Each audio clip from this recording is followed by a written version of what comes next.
I'm on a mission to figure out how to finally make gel last on my friend's nails. So today I'm going to do a full manicure and I'll walk you through exactly what I did to help with her gel retention. And then you'll have to come back next week to see how well this manicure actually lasted. And if you're new here, welcome. I'm Kara. I'm a licensed nail tech and an educator, and I love natural nail health. One of my friend's goals this year was to have healthy nails and to get her nails a lot stronger and to have regular manicures. For a little backstory, I've actually done her nails twice before. This was like a couple of months before this manicure, so it's been a while since I've done them. But the first time I just used a rubber base because she told me her nails were pretty weak, and that did not last on her nails very well at all. It popped off after a couple of days. And then the other time I did her nails, I tried using a hard gel because her nails are so bendy. I thought that that would have been a better option for her, and that one actually did last pretty well, but I wasn't able to do her nails after that, so she went somewhere else and I think they damaged them a little bit, so her nails were still feeling really weak. So we took a little bit of time off. I told her to use some cuticle oil and keep her nails really short so that they could get stronger before I started doing them again this year. This is what we're starting with. Her nails are still kind of weak and bendy, and the skin around her nails is very dry. So I'm doing a Russian manicure on her because they are just so gentle and they're really great at exfoliating dead skin. And the dry manicure prep really helps with gel retention too. Because this is her first Russian manicure, you really kind of have to train the skin. And her skin is also, even though it is dry and peeling a little bit, the skin around her nails is just not that dry. It's pretty sticky instead.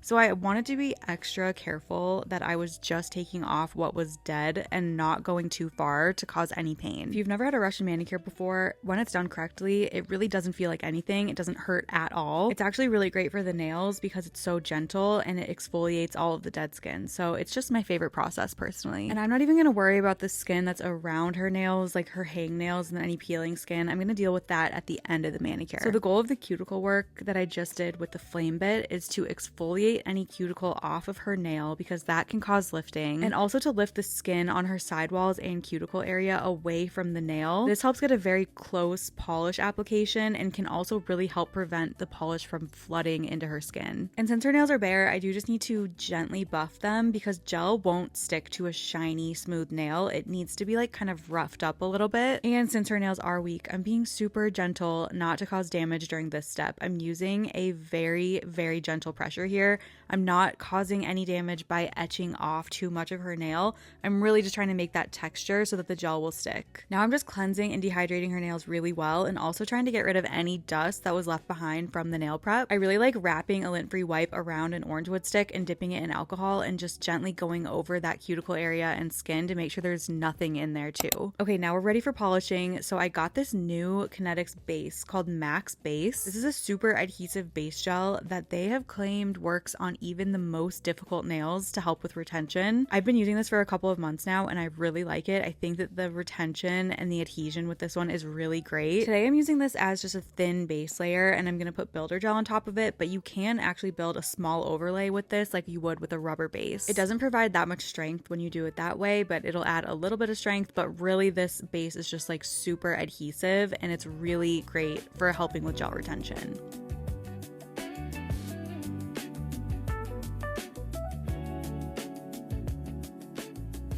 The builder gel I'm using is Nail Thoughts Tinted Builder Base. So this is a 3-in-1 builder base and color. And this is Daisy Syrup Base. It's a really pretty like syrupy, milky pink, but it's very, very sheer. I really like this builder gel because I feel like it's almost like a universal builder that works well on most nail types. If you have weaker, bendier nails, this can work really well because it has a good amount of flexibility to it while also having like a medium post-cured hardness, so it provides a lot of strength too. If your nails are weaker and bendier, this is when I would recommend using another base underneath it, but if your nails are stronger, you can apply this directly to the nails. I used this recently on another friend and her nails have gotten so strong with regular manicures and I did not need to use a separate base underneath and it lasted so well. I also love this product because it self-levels so well. It really does so much of the work for you and it's really great.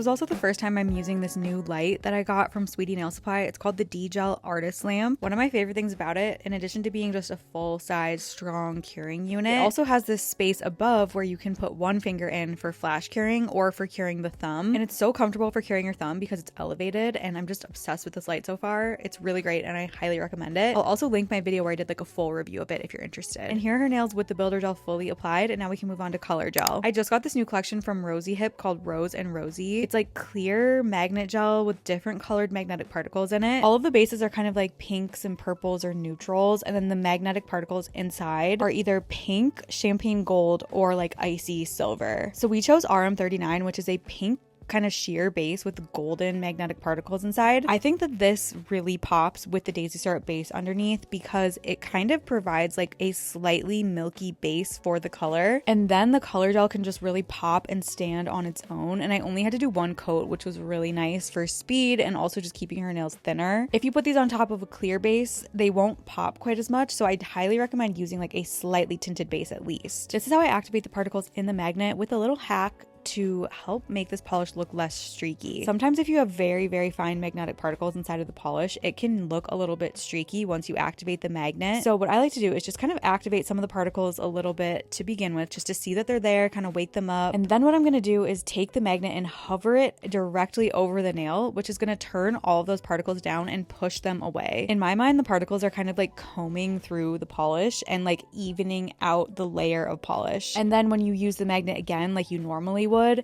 you're combing the particles back into the polish, and I just feel like it gives you a really nice streak-free look. If you know what I'm talking about and this has ever happened to your magnetic polish, try this and see if it helps. I'm just going to repeat this on all of the nails, and I'm really loving this magnetic polish because the particles are very reactive, which I think just makes it really easy to use, especially with this magnet. It's just so strong and great, and this makes doing magnetic nails so much easier when you have a really good magnet.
Final step for polish is top coat. So I'm using the new Kinetics Max top. I've also been using this for a couple of months and I really love it. It's kind of like a medium consistency top gel. It's non-wipe and super shiny, and it's scratch resistant. Because of its consistency, you can kind of encapsulate your design. So if you have art or like a gem or something on there, and it also does a really amazing job of just encapsulating the nails and like the brush strokes so that it looks really smooth after you put this on. And also it self-levels really nicely, so you can see that there are some brush strokes from this application here, but if you just give it a second and kind of let it self-level, it will look perfectly smooth once you go in for the cure. So I made a little mistake during this manicure. I totally meant to shape her nails after I applied builder gel. That's usually the spot that I always shape nails and like do a little finish file, kind of tuck the natural nail underneath. And I just completely forgot. We were probably just chatting too much and it just slipped my mind. But thankfully for this manicure, it's okay because her nails are really short and there really isn't much that we can do with the shape. And this is the exact shape that I would do anyways because her nails are a little bit weaker. A soft square or like a gently rounded nail is going to be the strongest shape for that type of nail. Also, there's not much free edge, so there's just really not much room to do a different shape at this point. So I'm just evening out the shape and then also just kind of angling the file a little bit to tuck her natural nail behind the builder gel. And this step also just brings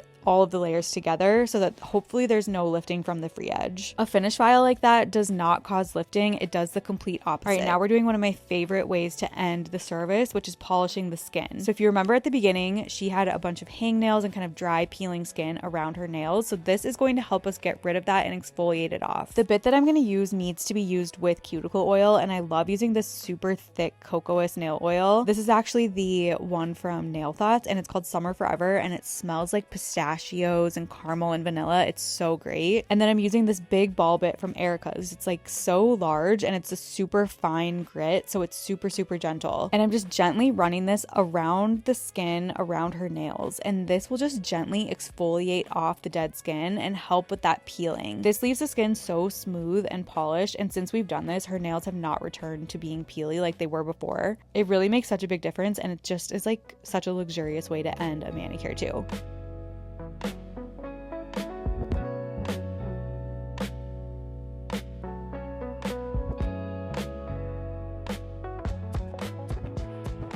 Okay, here's a look at what her nails looked like before, and here's the after. Her nails look so glowy. Her skin looks so smooth and hydrated and glowy too. The overlay is thin and natural, but it's going to help protect her nails and get them to be stronger and grow without breaking. And I feel like this is just the perfect manicure to kickstart her nail health and growth journey. If you have any questions about the products that we used or the process that I did, let me know below. I'll also have the links to everything that I used in the description box. Stay tuned for next week to see how well this lasted on her nails, and spoiler alert, there were some issues, and I will talk about them next week and then show you what I did to fix it. Thanks so much for watching. Be sure to subscribe, and I'll be back soon. Bye.